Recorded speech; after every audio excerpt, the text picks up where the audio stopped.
Let's talk to those people who are in their 65 and above age range. How do you recommend they start? Anything. I was just talking to a friend about this today because her mom wants to start lifting, and I think she's in her late 60s. And, you know, there was a study done right across the street from where I went to grad school. I was at the Department of Human Nutrition across the street in Fair Hall at the kinesiology department, exercise phys department. They did a study, and it was like basically frail elderly people who had, you know, trouble like standing up from a seated position. They did progressive overload, which was basically like them sitting down to a high, you know, chair. Mm-hmm. But over time, some of these people were like doing full squats by the end of this thing, you know, and they were in their 70s. And what they showed was relative to their starting muscle mass, they gained a similar percentage of muscle mass that young people gain. Now, when you're 70, you have less muscle than somebody who's 20. Yeah.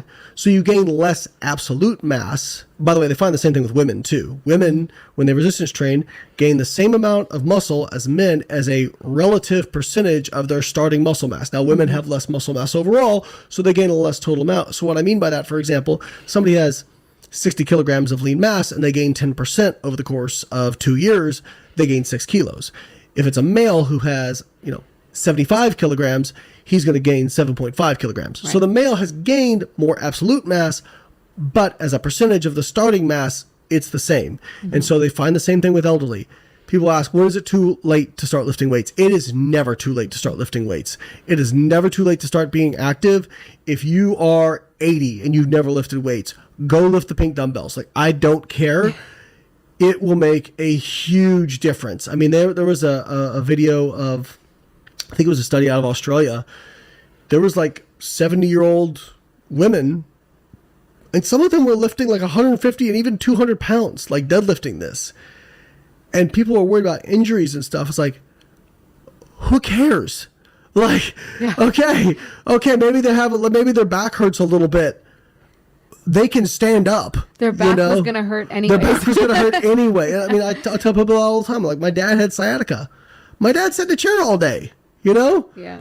When you're old, you have pain. You can be weak and have pain, or you can be strong and have pain. Yeah. No, I think that's really important. I mean, I took my parents have actually been very active, but in the South Asian community, my parents' generation don't exercise, right? They might go for a walk, right. Maybe if you're lucky, they might walk. Their lifestyle was active. Right. Yeah. No, but they used to actually go to the gym.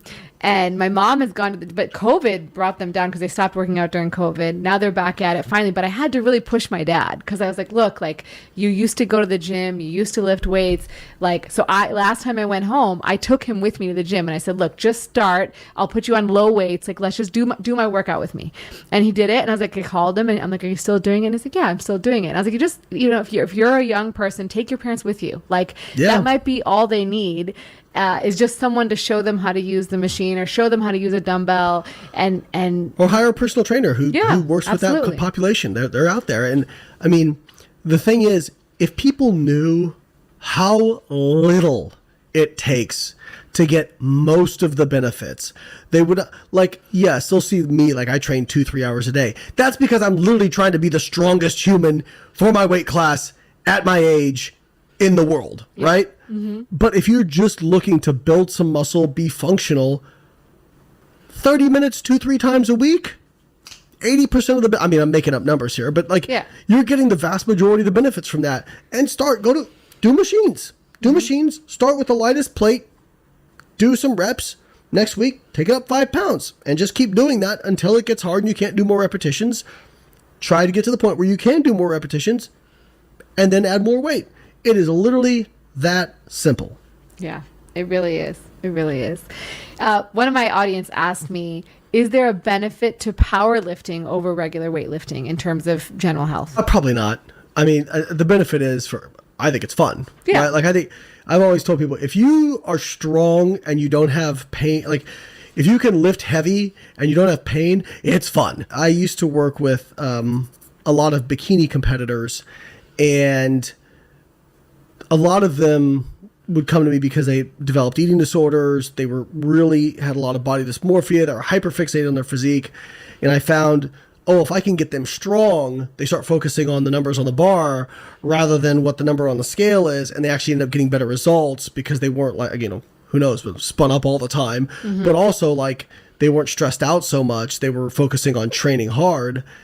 I, to this day, I've never come across a person who, if I got them to be able to squat heavy or deadlift heavy, didn't enjoy that if they were doing it, without pain.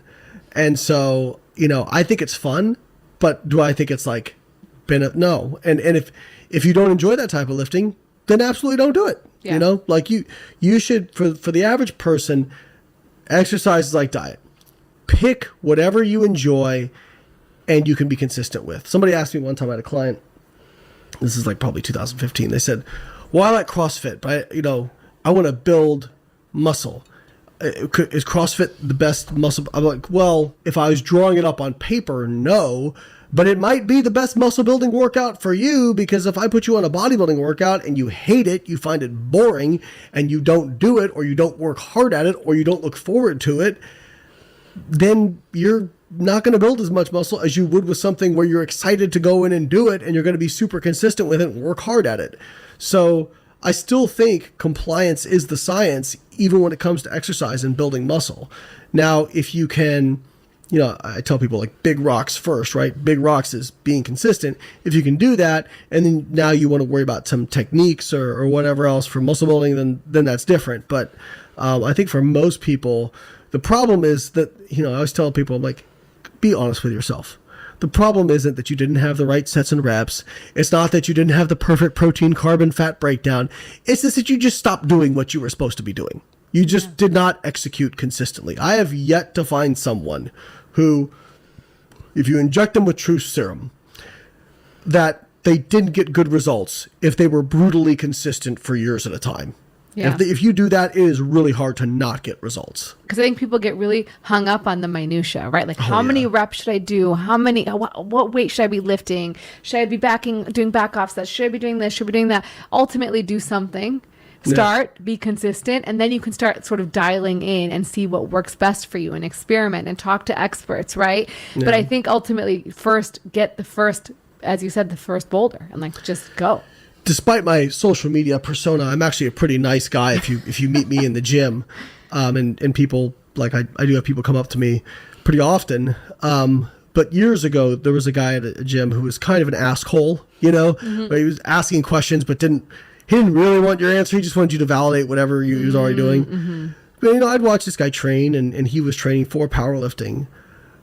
But I'm like, you're not really training hard. And he would ask me all these questions. And one day I finally said, hey man, can I be really honest with you? He's like, yeah. I'm like, dude, the reason you're not getting strong is not because you're not picking the right exercises or your periodization. Like, you're just not pushing yourself. This goes for anything in life. But my coach, Zach Robinson, said this. He said, adaptation is never comfortable. If you are trying to grow muscle, if you're trying to get stronger, your body, that is an expensive process. That requires a lot of physiological energy to do that. Your body is not going to willingly do it unless you force it to do it, right? Unless you apply such stress to your body that it goes, ooh, didn't like that. Gonna have to make sure we're better next time. And so most people don't like discomfort. It's hard for them.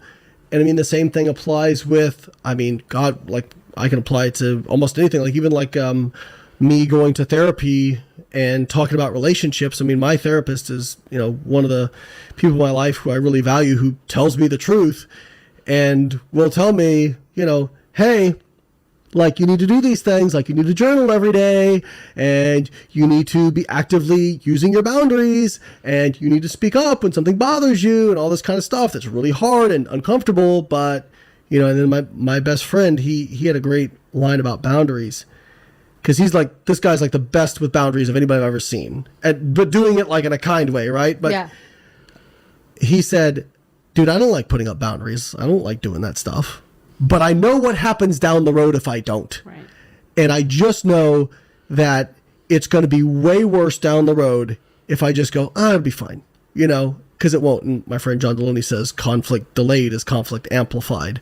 But it also goes to building muscle or getting smarter. Like, if you're trying to learn a new surgical technique, I'm sure it's very uncomfortable. You like to do what you're used to, because that's how our human brains are designed. But that is what allows you to push further. And so, I think you have to ride a little bit of enough comfort that you don't feel like you're in chaos, right?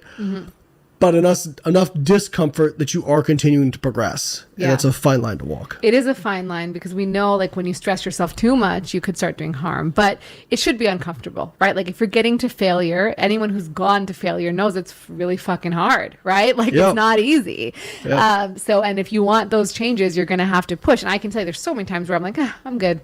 Right? And then there's times where, like, you push yourself harder. And it just depends on, maybe that day you're not in the zone, but, like, you just got to push yourself. A friend sent me a meme the other day, which was something like, the person was praying and Jesus was talking to him. It's like, you could have done a few more reps on that set. And I was like, my problem is Jesus would be saying, you shouldn't have done those extra reps on that set, right? Like, for me, when I was young, I got fortunate that I got exposed to a culture of people in natural bodybuilding who it was very much like the shield of honor that you wore was, how hard could you push yourself? How much could you take? How much discomfort could you handle? I used to take it as a personal insult if anybody wanted to train legs with me. And I'm like, well, you're going to puke today, and just like went through some hellacious workouts that, looking back, I'm like, all right, this is too much. And it was not the best thing overall, but it was good because it taught me how to really tolerate that discomfort. And it's interesting when you bring people in who are untrained. Brad Schoenfeld just published a study on this. He's like the guru of hypertrophy research. Took untrained people and had them do a 1-rep max, and then had them do reps with 30% of that 1-rep max. And there was a spread. So 30% of 1-rep max is like nothing. Like, so for me, if my 1-rep max is, 650 pounds on squat, or let's just take deadlift, around 700, 30% is 210 pounds. I mean, I would probably blow my lungs out before I'd actually hit true failure taking that deadlift to failure, right? But I'm trained.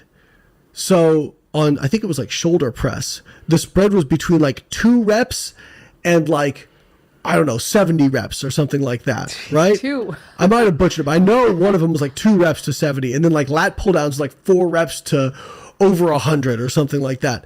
And I commented and I said, this is an effect of untrained people not knowing how to push themselves. Because they'll do reps to discomfort.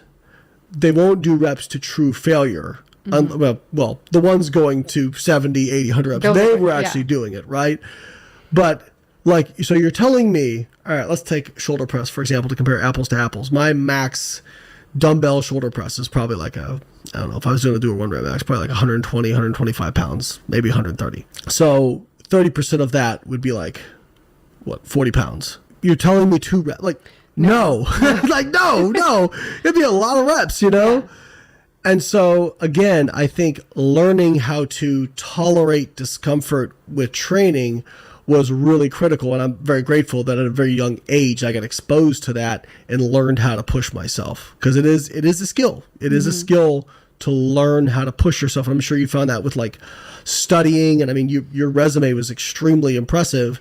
It's not like you just know how to study, right? And know how to push that. I mean, I remember my first organic chemistry test, I got a D on. I don't think I'd ever had a D on a science test before in my life. And I studied for it. Like I didn't blow it off or anything like that. I didn't do it last minute. I studied for it. And I went to my organic chemistry professor. I said, listen, I'm not here to complain about my grade. I deserve this grade, but I want you to know I did really study for this. And I just, like, obviously I don't want to get another D. And he goes, well, you may have studied for it, but what you think you need to really master this versus what you actually need, you're going to have to step it up.